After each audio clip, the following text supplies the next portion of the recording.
This is CS Racing, and you're watching Beyond the Track.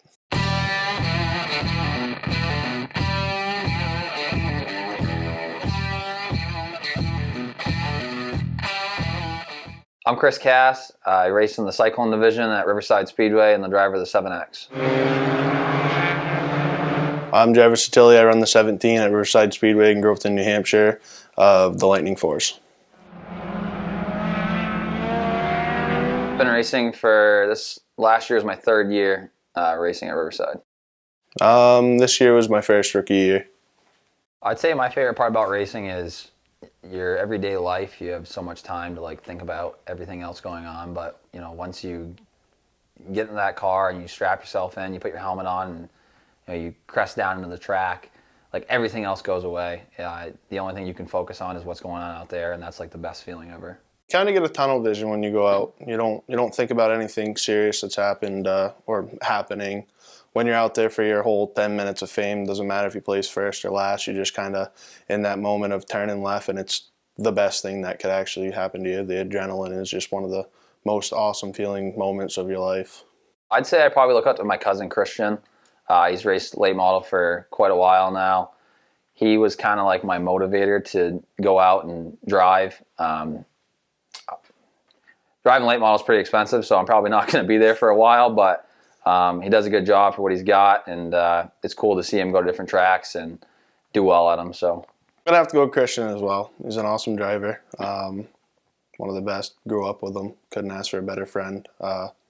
He does also turn an awesome late model lap. Any car he's actually ever driven, I got to give it to him hands down. I was in a race. I don't remember the exact date, but I went out and drove. We started at the rear that day, and I drove back to the front. Got to about third or fourth place. I ended up getting wrecked and spun around. They threw me back to the rear again, and I was able to make it back to the front. I think we took second or third that day. So I was pretty impressed to be able to have to restart halfway through the race and still make it back up there.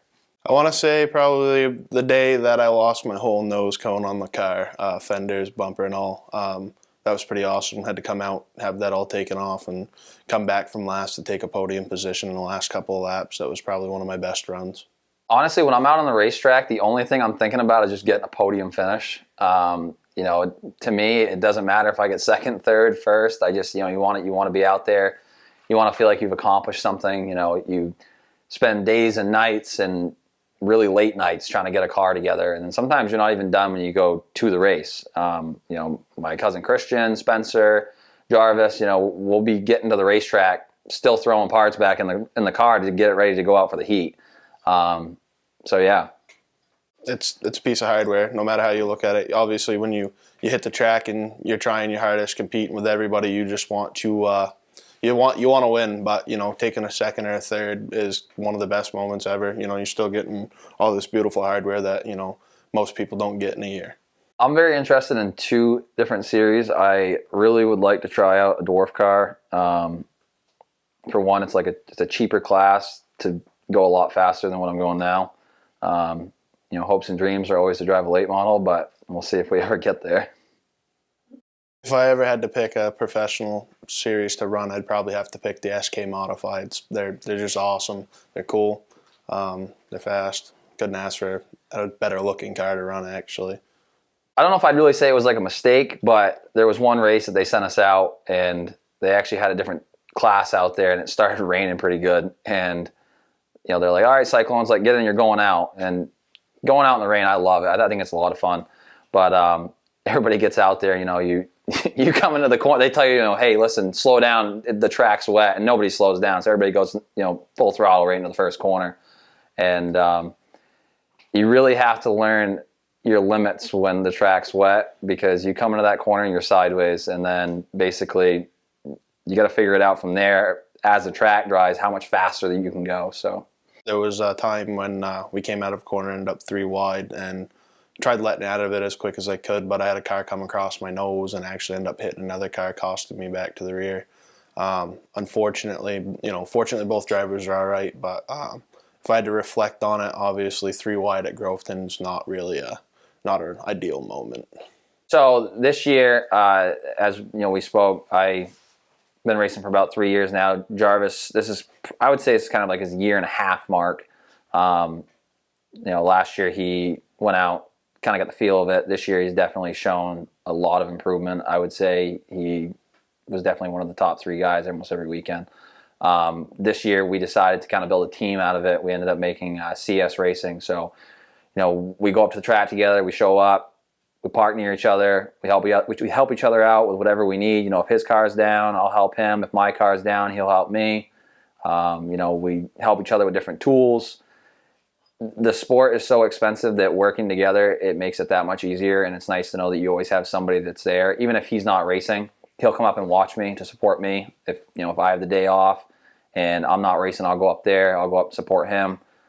It's just something that we like to do together, and I'm glad I have him as a part of the team. Yeah, no, I definitely want to go with Chris on that for the most part. Making a team is probably the best thing this year. I mean, just for a simple impact, $600. So, you kind of go off from what you guys can help each other out with. And I want to say other people at the track as well that are not just us, but, the track can be a big family as long as everybody gets along. Anthony Benoit, he runs the 06 in the Mad Dog class. Christian Flam, he runs the 10 late model. I mean, anybody you ask, they're more than willing to help. It doesn't matter who it is. No one wants to see you down and out. So it's actually it's a pretty good, second family to have. Heck yeah, there's been multiple times where I pulled in and, halfway through the race and you've gotten into a big wreck, and all of a sudden all these random people are running at your car and they're starting to tear things apart, and you're just, you're sitting there and you're just like, I hope they know what they're doing.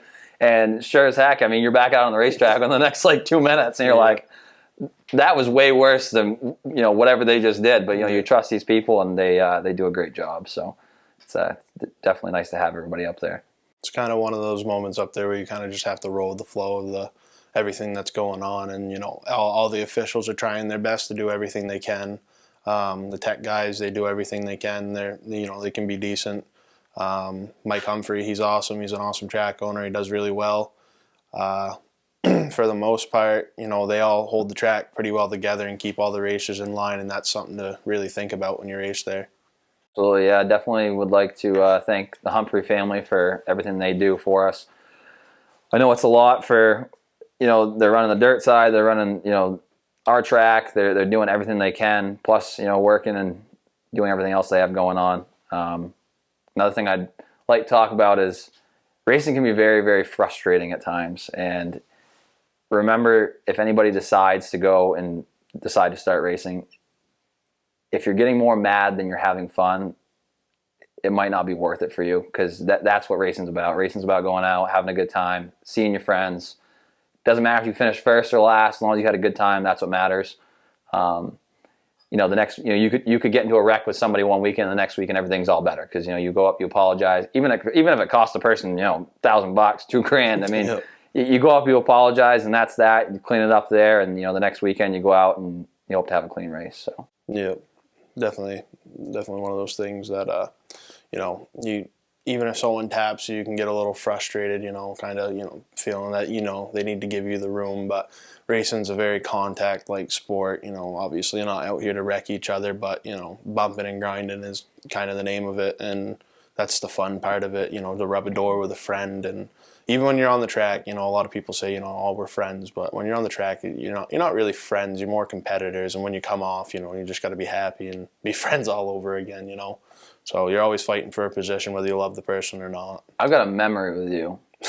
All right, so the first year that me and Jarvis raced together, he was in a car that really wasn't set up to what he was ready for at that point. I think he had a little bit more capability than what the car had. And I came out of 3, and I saw Jarvis, he had his bright red car, and for some reason I thought he was still moving, and he ended up, something broke on his car, and I did not hit that brake.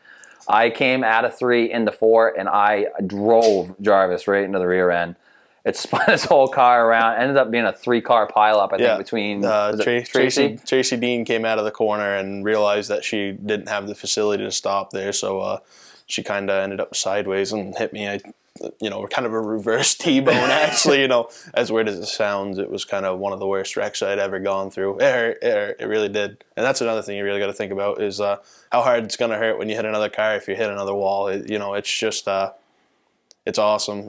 I put a dent in Chris Cass's quarter trying to, go underneath him because he just was too slow and wouldn't get out of the way. Yeah, just had that car built. Just, yeah. It was just, it's an awesome moment out there. You don't really think of much. And when you come off, you just, everything kind of cools off. You got to cool off. It's, it's for fun. It's not to be pissed off all the time. Last but not least, I'd like to thank my sponsors. A lot of them have stayed with me for the past 3 years. Nelson Logging and Old Corner Store being one of those. North Country Paving as well, TMS Diesel, 3M2J Transport, Signs by Scott, Yaz, Rusty's Towing, my mom and dad, all my friends, Spencer, Jarvis, Christian, my girlfriend, everybody that comes up there and gives us a hand, and especially the Humphrey family for everything they do. I would like to thank my biggest sponsor, Case and Keg. Hopefully carries on over the next year. This is my first year keeping my sponsors. Frank's Little Barbershop, they're awesome. Get my hair cut there all the time. Create Escapes, Middleton Builders, and Irwin Automotive Group. Couldn't thank you guys. Couldn't have made it happen without you guys this year. I also like to thank the Humphrey family as well. You guys put on an awesome show every year and keep the track awesome. I'd like to thank my Uncle Doug. He's the one that put it out there for me, stuck his neck out, taking a chance on me and spending all the money he did on car and race suit and race helmet. Couldn't ask for a better uncle, honestly. I'd like to thank my girlfriend, Theron. She's awesome. My baby boy, Grayson. My dad, who's now gone. And everybody else that's helped. Chris Cass, Taylor Carter, Christian LaFlamme, Spencer Cotter. You guys have all been awesome and treated me well, so I really appreciate that and sticking this out with me. One of my biggest things ever.